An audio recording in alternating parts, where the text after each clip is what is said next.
سورہ فاتحہ کو ایک خاص مقام حاصل ہے اس لحاظ سے کہ یہ کتاب کا آغاز ہے، قرآن کا آغاز ہے، یعنی نسخہ ہدایت کا جو آغاز ہے وہ سورہ فاتحہ سے ہوا ہے۔ اب دیکھیں کہ ہدایت کے نسخے کا آغاز بھی سورہ فاتحہ سے ہوتا ہے، اور ہدایت کے سب سے پہلے اور بنیادی اور زندگی کے مسلسل عمل نماز کا آغاز بھی سورہ فاتحہ سے ہوتا ہے۔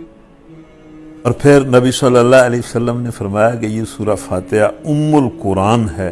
اور ام الکتاب ہے، یعنی ام القرآن کا مطلب تو یہ ہے کہ یہ سارا قرآن اس میں موجود ہے، یہ قرآن کا خلاصہ ہے، اور ام الکتاب کا مطلب یہ ہے کہ سارا علم وحی سورہ فاتحہ کے اندر موجود ہے۔ اور پھر نبی صلی اللہ علیہ وسلم نے فرمایا کہ یہی 7 مثانی ہے، یعنی سورہ ہجر میں جو یہ بات آئی ہے کہ ہم نے تمہیں 7 دہرائی جانے والی آیتیں عطا کی ہیں جو دنیا کے مال و متاع کے مقابلے میں غیر معمولی بڑی چیز ہیں، تو یہ جو 7 آیات ہیں ان سے مراد بھی سورہ فاتحہ ہی ہے، یعنی نبی صلی اللہ علیہ وسلم نے فرمایا کہ یہی 7 مثانی ہے۔ اور اس میں کوئی شک نہیں ہے، قرآن مجید میں سے جتنا سورہ فاتحہ کو دہرایا جاتا ہے ساری زندگی، اتنا تو قرآن کے کسی حصے کو نہیں دہرایا جاتا۔ یہ تو یعنی مسلمانوں کا فرض وظیفہ ہے، ساری عمر حالت نماز میں مسلمان اس کو دہراتے رہتے ہیں، اور نماز کے علاوہ بھی اس کو پڑھتے رہتے ہیں۔ اس کے بعد نبی صلی اللہ علیہ وسلم نے فرمایا کہ یہی سورہ فاتحہ قرآن عظیم ہے، ام الکتاب بھی ہے، ام القرآن بھی ہے، 7 مثانی بھی ہے، اور قرآن عظیم بھی ہے۔ قرآن عظیم کا یہ مطلب ہے کہ سارا ہی قرآن عظیم ہے، لیکن سورہ فاتحہ اس عظیم قرآن کا ایک عظیم حصہ ہے،